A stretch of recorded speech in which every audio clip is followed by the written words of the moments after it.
call this meeting for September the 14th, 2023, 6 p.m. to order. Please take roll. Tim Van Here. Katie Harrington, Here. Edwin Woolhoff, Here. Melissa Guns, Here. Matthew Wells. Here. You will please rise for the Pledge of Allegiance. I pledge allegiance to the flag of the United States of America and to the republic for which it stands, one nation, under God, indivisible, with liberty and justice for all. Would you mind praying for us, Tim? Please bow your heads. Heavenly Father, thank you so much for all the blessings you give us every day. Thank you for safely returning our city manager to us. Thank you for the first responders that take care of us, our military that are overseas, our families. Lord, please know that those that have departed that were dear to us are always in our minds. I'm going to plead with you again to please provide our city, our county, and our country the needed rain that we need to help support life and business here in our city. In Jesus' name I pray. Amen.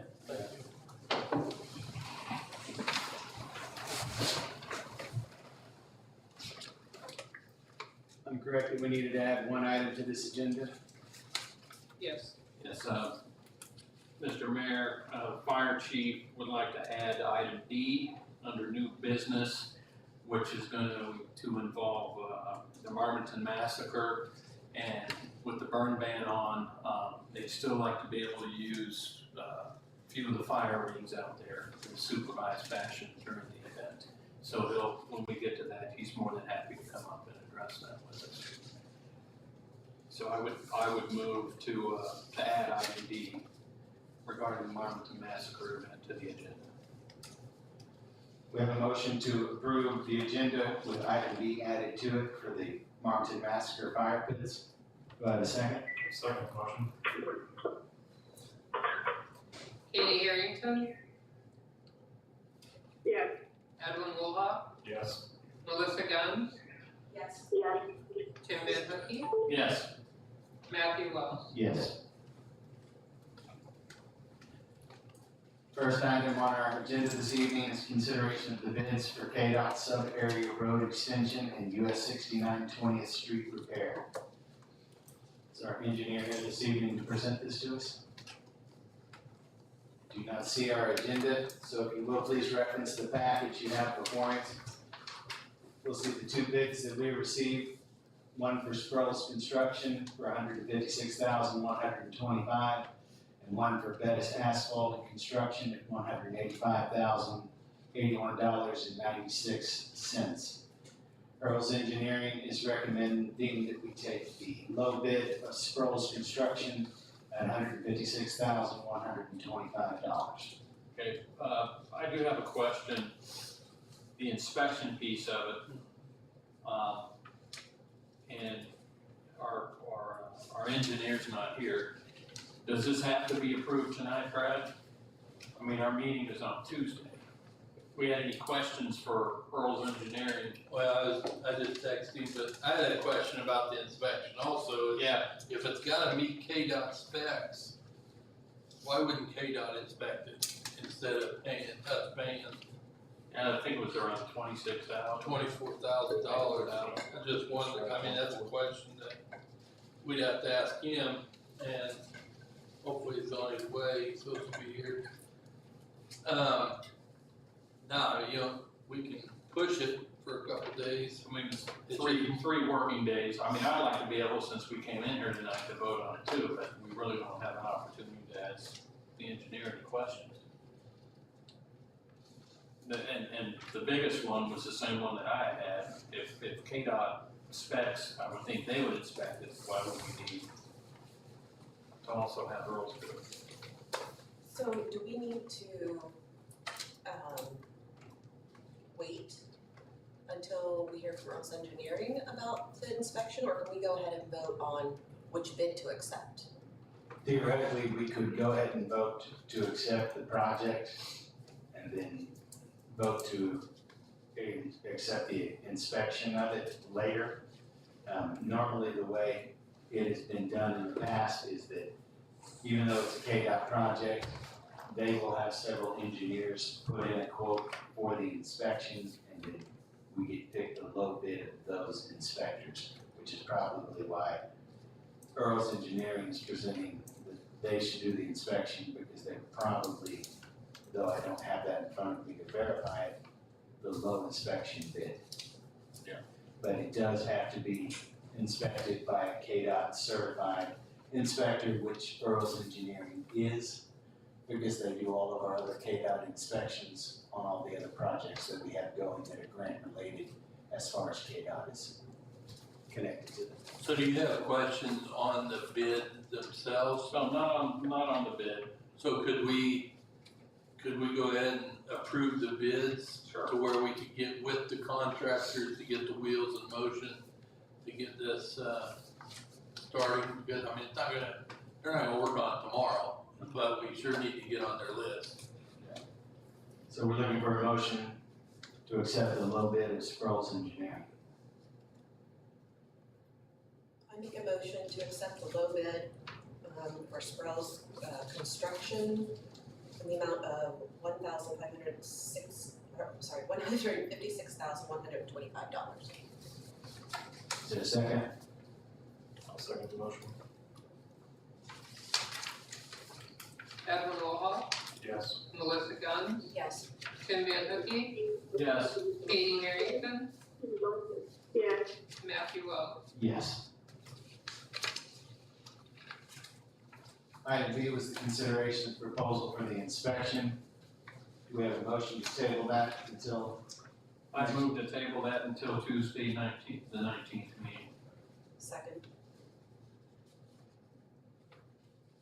Melissa Guns, Yes.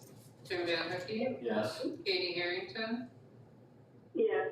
Edwin Rojas, Yes. Matthew Wells. Yes.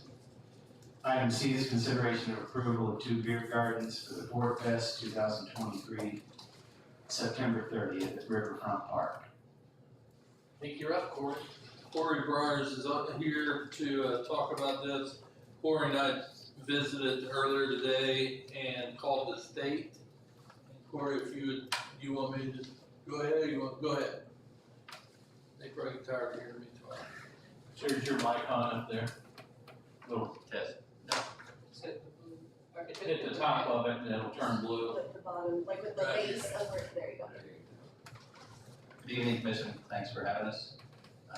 The recap of our call was with the state that if we stay under 6% alcohol beer, which they're gonna call cereal malt beverage specifically, and they separate that from beer, the city has an ordinance in place clear back to 1989 that permits beer gardens in public parks. And the city can issue that permit. It doesn't even have to go to the state. And that makes it the easy button here, and Fort Fest would be very happy to have only the CNB sales, no liquor, no higher alcohol beer. Do you know, Corey, did because I haven't looked at that thing for a long time, in the city's ordinance, does it regulate the alcohol percentage of the beer? So we looked at that and they wrote it in a way, they just specify cereal malt beverage so it can continue to fall under the state definition of cereal malt. Okay, because I know Chief Eckert had provided us some guidelines on there, and in that letter, he had called out 3.2%. But if our ordinance, and the state is good with us doing the ordinance, and it's just cereal malt beverages, then I'm good with that. I would acknowledge that the chief's concern could be found in some of the state documentation. They have some like unofficial handbooks that still say 3.2, but the laws have been updated and the handbooks haven't. And the man we spoke to at ABC, who's an inspector that we found online as someone who called these questions, he specifically called out the 6.0. My next question would be, did you also look at, within his letter, it called out that the alcohol must be contained within the area designated as the beer garden? The state did not say it has to be. So No, you have to sell it in a certain area, but the patron can take it throughout Not the according park. to our ordinance. Our ordinance states they have to stay within that 1,000 square feet. I didn't look at that, because I'm not sure about that. So the state, if you were to go to the state and get a temporary event, it's not a special event falls on a public street, highway, sidewalk, alley, or byway.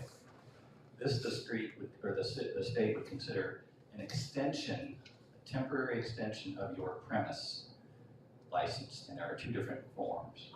And so at the state level, which we're not even gonna go to, if you did though for say over 6%, they just require a specified boundary. It doesn't have to, there's no definition of that boundary. The city ordinance states the beer garden can be 1,000 square feet. I don't see that it states that that's for consumption. The way I read it, it's for sale. And if you read our ordinance 5.08.120, it clearly states that that possession of alcohol is legal throughout the city. But I believe what the commissioner is referring to is that it does say that the sale has to take place within 1,000-foot area, and then the consumption of said alcohol has to take place within the confines of the event area. So if your Fort Fest area is clearly defined out in the Riverfront Park, that would just mean that they could not leave Riverfront Park with it. Right.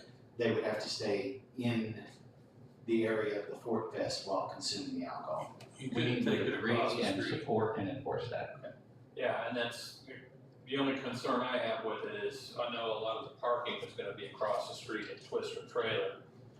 What's gonna prevent somebody with an open container saying, I'm out of here, and taking the beer with them and getting in their car and taking off with it? And if that is the case, since we've approved it, and Bob's not here tonight, what would the city's liability be? It would be the same as if somebody walked out of Sharky's with it. Sure. It'd be up to our law enforcement to catch that person breaking the law. Now, our I know liability, Sharky's though has one door in and out. Riverfront Park is a pretty wide stretch to be trying to monitor that. it'd still be up to our law enforcement to have to monitor that. What is there a plan to keep it out of the kids' fair area? Yes, if you look on the map, the only place that beer would be sold is the far northeast corner. Right, but if we're saying you can sell it in these corners, but you can carry it anywhere on the premises, what's to keep it from going over to the kids' fair area? We can put a fence up if that would help the city commission. We don't have any plan to 100% police a beer from not going over to that area. The other potential could be, or not potential, but we expect the kid fair to run from 12 to 6 or earlier. Not that someone might not have a beer before 6, but we expect most of the activity around the alcohol to be in the afternoon and evening. Could we put signage up? Is that We something certainly that, can, no alcohol correct.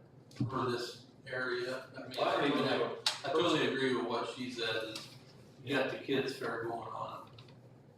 I just You know taking alcohol how there. my kids were when they were little. If they see a drink that got set down somewhere and they're like 2-3 years old, they would just go pick it up if they got thirsty. Granted, that requires parents to pay attention to their kids. However, sometimes if you're visiting and busy and your kids are playing, you don't want anything like that to happen. So that's a great concern, and we have literally dozens of volunteers, and we will allocate at least one, and I'm thinking in my head, depending on the amount of people, two, to be in the area that is south and west of the pavilion to prevent anyone with alcohol and even question someone that's carrying something towards the southwest where the kids are. We'll put up signage and we'll have active stationed volunteers. And I think also, if I read correctly, the boundaries have to be clearly marked out where they are allowed to have beer, so we'll have to have signage, like from one end of the park to the other end of the park, so they know they can't take it off the premises. So I think that's excellent guidance, and I think we will even restrict it further. I see no reason for beer to be anywhere west of the pavilion, anywhere outside of the sidewalk on the northeast. Yeah. And probably draw a line as we get towards towards car show. Yeah, and I would actually recommend, I mean, I don't want you guys have to do up a ton of signs, and then when you go to a place to have a good time, and all you see are signs that say no beer allowed. But I do think it may not be a bad idea to have someone, have a couple maybe towards National that says no beer beyond this point, and then maybe just the same thing going into where the kids area is that says no beer beyond this point. Like I said, I know it would kind of, I mean, I plan on being there, and I know it would kind of drag me down to say, holy crap, everywhere I look, there's a no beer sign. But the responsible thing, yeah, as far as the kids go, but more importantly to me, someone leaving with the beer, getting in their car and driving off with it is even more so. So I think we can take the same idea of a volunteer policing traffic between the kid area, also heading out the main drag to get over to Twister. Well, I don't know, yeah, if someone happens to be there, you have enough volunteers, then I would just, if it was me, I would just let all of them know. If you see anybody heading for the street with beer, I hate to think of a poor guy having to stand there all day being the beer police, but, I mean, we do have a member of law enforcement here. Is there any suggestions or comments regarding the event that you would like to enlighten us with? Yeah, I think, you want me to approach it? Yeah, please. So just talking with Chief Pickard today, it was his recommendation that he didn't necessarily see an issue with the situation. He did mention signage would probably be a good idea, to prevent, have that, something so people can see so they know they can't leave the event with it. Outside of that, that was the only recommendation he had given me. So yeah. And I'll add, as you get my wheel spinning here, we are putting out a flyer for a day of, like the attendee flyer. And it'll have a map so people know what's there. We'll put a boundary on it, on the map itself. It's gonna be small, so someone might miss it, but we'll also make a statement on that flyer that everyone should get. And then we'll be kicking off the festivities and talking between the acts, and we'll make it a formal announcement so everyone knows. So is this something we should push for everything, like the good old days? Sell alcohol, they have a kid area, you can leave the premises anytime you Well, want. we do have the streets blocked off, and we don't make a public announcement, but you're right, I mean, we're having the barricades out there, maybe a sign to hang on the barricade going forward. Fortunately for me, in the 6 years I've done that, beer sales are never that great, it seems like, for one, and I don't see many people walking out of the barricaded area with the beer. Matter of fact, I don't think I've ever seen one. I'm not saying it's never happened, Right. but there's so many garbage cans around there, people are driving, I think most of them knock it back and throw it in the can before they go. But yeah, we wanna do signs up for that and hang it on the barricades. That's fine. So who's gonna be selling the beer? Do they have any idea about alcohol laws and sales and how much they can sell to an individual at a time and that kind of thing? Yes, the only people that will be selling are Fort Scott businesses that are already licensed alcohol sellers, and they will be only getting the city license to sell to 6 and under CMP. Would it be feasible to just, like you said, the area of good old days is all fenced off and barricaded? Would it be feasible to just barricade and fence off that whole area with like plastic fence or something like that? I mean, if it's not, I'm just saying, maybe that would be easier than having people set up here, you go in, you get a drink, you can't leave with it. It'd be a significant expense just to get the fencing, and then also it would, I think, greatly change the ease of getting around for those that aren't drinking, which could be a lot. I think if our law enforcement experts are good with some signage, and if your staff is aware, keep an eye on people, we want everybody to have a good time, we don't want anybody getting in their car and getting themselves in trouble. That, I mean, am I wrong? That should be sufficient. That's what I was told. So who is liable if somebody does, they're there all day and they're drinking all day, and they get in a car accident or they go out, who's liable for It that? goes on there. All over the city could be helped. It goes on there. Well, first of all, traditionally in that case, since the city's not actually serving the beer, the licensed people that are serving the beer, just like at a bar, would be liable. Now, if we knowingly set oh, you're fine, go ahead. Matter of fact, take a six-pack and go. When someone saw that, I could see where we would be liable for it, but we're not creating a hazardous environment over there. Those people should be checking IDs on people that are buying beer. We're doing our part, putting the signage up out there, and your volunteers are keeping an eye on things. I really don't think there's much more other than having the beer police that we could do, but I think as far as liability would go, it would be whoever served them that excessive amount of beer. Some of the points you're making are very valid though, because this is just the beginning. We want Yeah. more festivals. We want more events. So it's natural that people are gonna wanna have a beer or whatever they drink. And so the signage that you're talking about, maybe barricades, it is something we need to be thinking about in the future too, because hopefully this is the first one, the last one for this year festival, but maybe next year, 2 or 3. One of them may be a Christian type festival. That's not the thing. It's about a Christian festival, I don't think you're gonna. You serving beer at that one too? I will do as told. So, I mean, it's good to be brainstorming these things.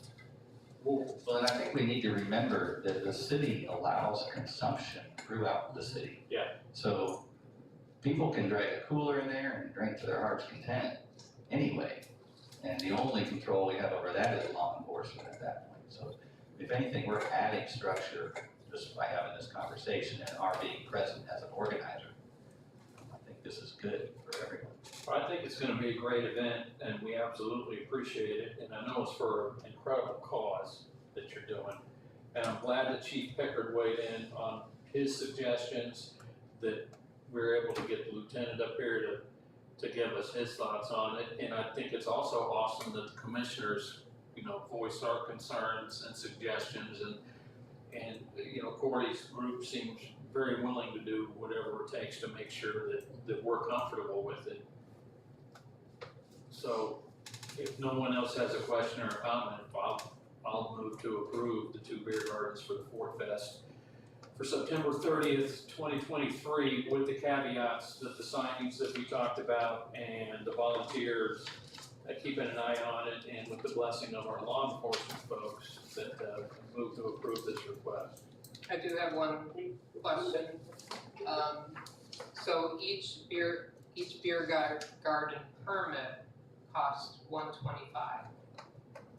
Are we waiving that due to it being a fundraiser or nonprofit?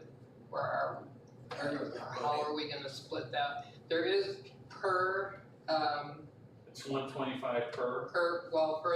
to get the beer garden license, that's what they paid for Good Old Days, that's what's on our fee list. When you get the temporary permit, so whoever's gonna be in the beer garden we would require a temporary permit from the city that I will issue. But that's a $25 fee because that goes to the state. There's a CMB stamp fee that's mandatory that goes to the state. So do we need 2 of those as well? Right, so it would be, so are we waiving those fees? Did we charge Good Old Days or any other? Yes, But Good I Old think Days. we need to do it this state as well. Okay. We have to be even. You gotta be consistent. $150 for each Andy for the 2 gardens, right? So. So for two gardens, it'd be $250. But then each individual, seller, would be $25 for their CMB stamp that goes to the state. We don't get that. Okay. Now, I think what we had done was, I'll have to double check to make sure, but whoever was selling the beer at Good Old Days, part of that was going, I think, to Good Old Days, and part of it was staying with the people that were selling the beer.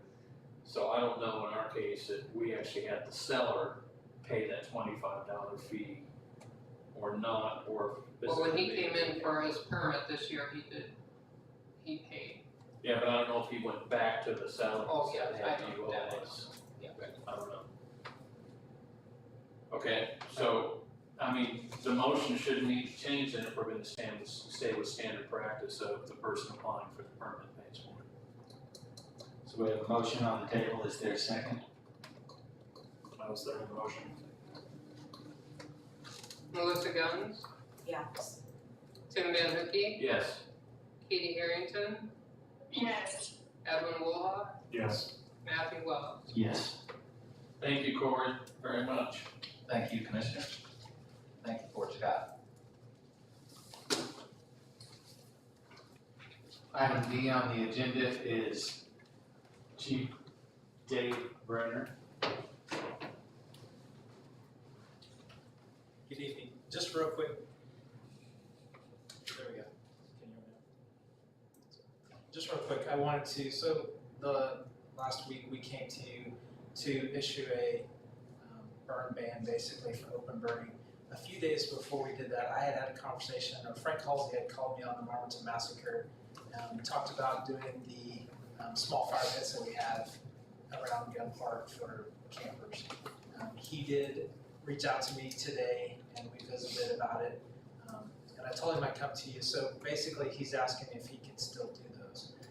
And if we have those, we came to we laid out some regulated rules or whatever. He's gonna be able to supervise those. He's got a UTV that's got a tank with a sprayer with water in it. And I think we're gonna be able to keep a close eye on that. I can send the crews or myself as well during that time period. He's gonna make sure that they're out. We're gonna follow if the wind picks up, we're not gonna do it. I was just asking if we can amend that for that event. And you're comfortable with it, with the request? If we can keep an eye on it, and that's why I told him we can keep an eye on it closely. They're gonna be heavily supervised when they're done. We'll make sure they're out. He's gonna take his tank around and make sure everything's sprayed out. There's water still in the park area, so we can access it. Do we have a truck available that we can have one down there? I can either bring a truck or I can work with Scott Township. They have a UTV that's got a portable tank on it. I can arrange and see if we can borrow that for the event, and I can get a couple guys to man it. So I have a question. What's the difference between a homeowner with a fire pit in their backyard and a fire extinguisher to put out a fire if it gets out of hand versus having these at this event? And that's the other thing, if we wanted to go ahead and allow those portable barbecues or portable fire pits in your home, that's fine. This one, we're gonna be watching eyes on it at all times. I can't guarantee that the residents would keep eyes on theirs at all times. I hope they would. I just feel like if we're gonna do it for one thing, we need to let it needs to be okay for everybody to do it. It's just a different standard if it's not. Well, the difference is that we've got the fire department saying that we don't have that for residents.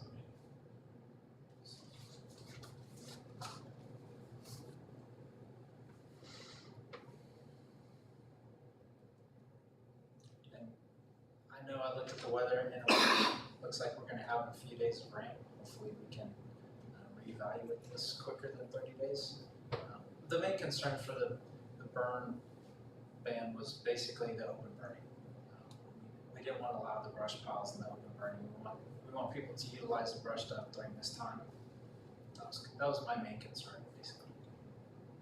So you would be at peace with homeowners who had a confined fire pit of 2 to 3 foot, according to the ordinance, burning something? Yeah, if it's confined and according to our regulations, so 3 foot wide, 2 foot high, and an approved pit, if that's how you guys want me to do it to make it even across the board, then we can do that.